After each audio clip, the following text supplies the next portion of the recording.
दूर कर दिए। वो पाकिस्तान जो रोग स्टेट था, फेल्ड स्टेट था, टेररिस्ट स्टेट था, वो पाकिस्तान आज दुनिया की सबसे बड़ी क्राइसिस में मध्यस्थ बनकर उभर रहा है। जो ट्रंप को जमीन पे लिटाए हुए है, ट्रंप त्राहिमाम कर रहा है और सुनने को राजी नहीं है, वो ईरान पाकिस्तान की बात मानेगा? 3 महाशक्तियां हैं, अमेरिका, रूस और चीन, और वो देश जिसके इन तीनों महाशक्तियों के अच्छे रिश्ते हैं वो है पाकिस्तान। ईरान भी पाकिस्तान के साथ कोई दुश्मनी मोल नहीं लेना चाहता है। यानी पाकिस्तान शांति का दूत बना दिया। ट्रंप को मुनीर पसंद है, ऐसे में हम कहां पर हैं? आज की तारीख में ट्रंप कह रहा है कि मुझे तो मुनीर पसंद है। ये तीनों लोग पाकिस्तान पर भरोसा कर रहे हैं, तो अगर पावर सेंटर या एपिक सेंटर पाकिस्तान के में शिफ्ट होगा तो सबसे बड़ी परेशानी अगर किसी को आएगी तो हमारी जनता को आएगी। दरअसल ये पाकिस्तान की तरफ से अब तक की सबसे बड़ी कॉन्स्टिट्यूशनल या डिप्लोमेटिक कू है एक तरीके से। मैं कहूं दुनिया की सबसे बड़ी क्राइसिस है इस वक्त, दुनिया का हर देश इससे परेशान है, और अगर इसमें कोई देश आगे बढ़ के अगर मध्यस्थता करा सकता है, युद्ध खत्म करवा सकता है, तो वो उसके बारे में आप क्या कहेंगे? हमें तो शर्म आनी चाहिए। मैं तो कह रहा हूं ये सबसे बड़ा डिप्लोमेटिक एम्बैरसमेंट होगा भारत के लिए। संदीप जी, भारत को अपनी गिरबान में झांकना चाहिए। ईरान को एक 15 फार्मूले लिख के दिए हैं। क्या पाकिस्तान, जहां अमेरिका का कई करोड़ डॉलर का मोस्ट वांटेड दाऊद इब्राहिम के छिपे होने की बातें आ रही हैं, सोडी साहब, क्या पाकिस्तान की इतनी हैसियत है या फिर वाकई में ट्रंप बेवकूफ हैं जो कहते हैं कि पाकिस्तान ईरान को समझाए? क्या ईरान पाकिस्तान के बारे में उससे समझेगा?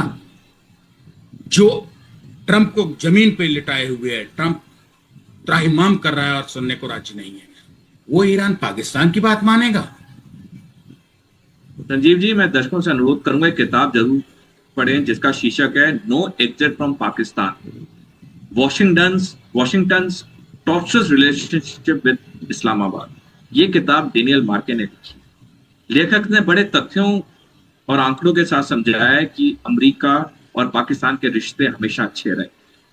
बल्कि मैं एक और चीज ऐड करना चाहूंगा, दुनिया में एक ही देश है जिसके तीनों महाशक्तियों के साथ अच्छे रिश्ते हैं।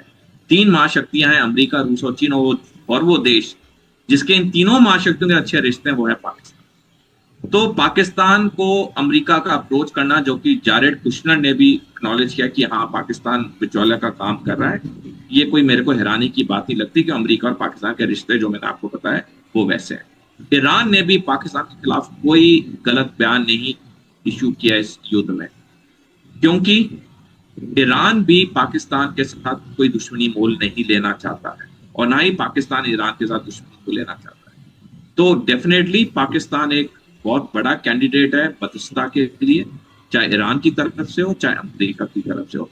मध्यस्थता की बातें कितनी सफल होंगी वो तो सिर्फ अमेरिका और ईरान पे ही निर्भर है, लेकिन पाकिस्तान का मध्यस्थता करना ये अंडरस्टैंडेबल।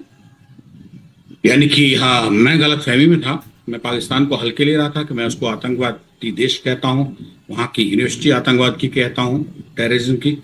लेकिन सोडी साहब, आपने तो गलत फहमी दूर कर दी है। और सोडी साहब, कुल जमा ईरान झुकेगा नहीं। पाकिस्तान शांति का दूत बना दिया। ट्रंप को मुनीर पसंद है, ऐसे में हम कहां पर हैं?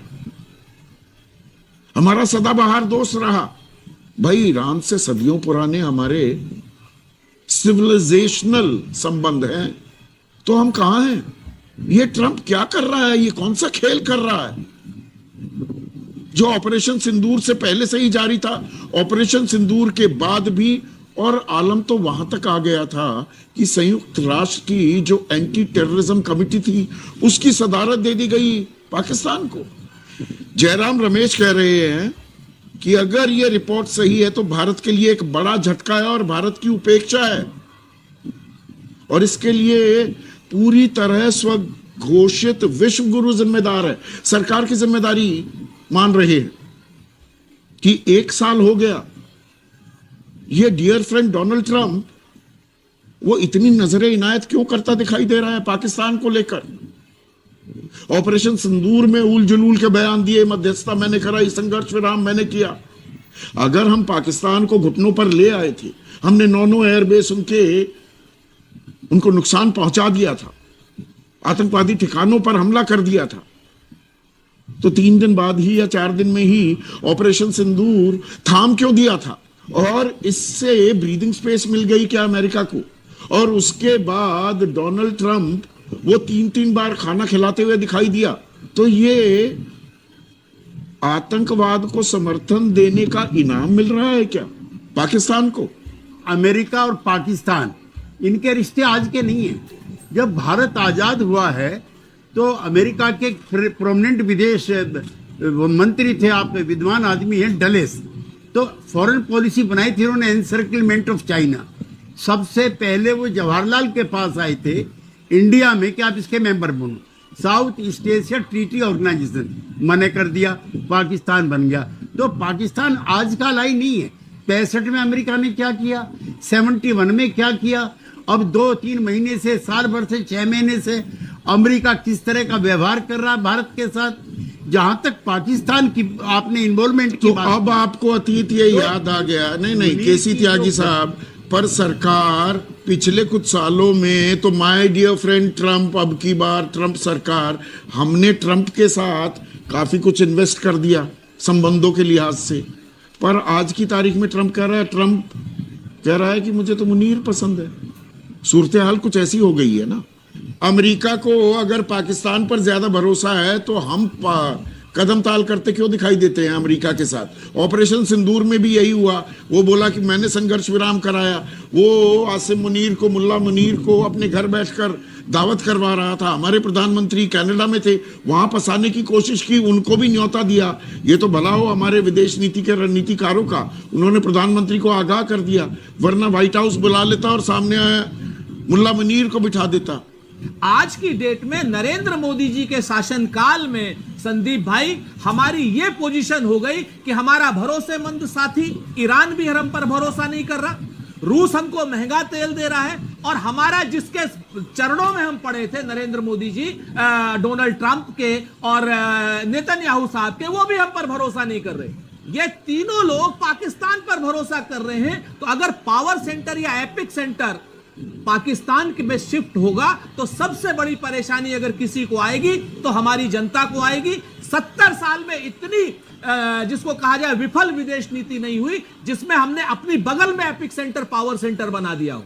वहां का राष्ट्रपति नहीं, वहां का प्रधानमंत्री नहीं, वहां का फील्ड मार्शल आज की डेट में सबसे ताकतवर बन गया।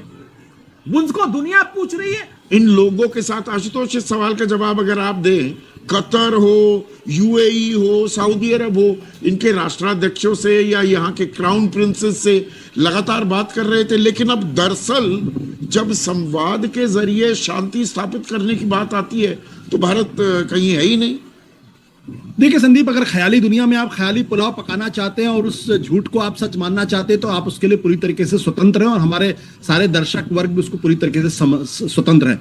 दरअसल ये पाकिस्तान की तरफ से अब तक की सबसे बड़ी कॉन्स्टिट्यूशनल या डिप्लोमेटिक कू है, एक तरीके से मैं कहूँ। दोस्तों, अगर आप इस किस्म के मजीद इंडियन रिएक्शंस देखना चाहते हैं तो हमारी वीडियो को लाइक कीजिएगा, चैनल को सब्सक्राइब कीजिएगा और ज़्यादा से ज़्यादा शेयर कीजिएगा ताकि हमारी आने वाली वीडियो आपको बर वक्त मिल सके।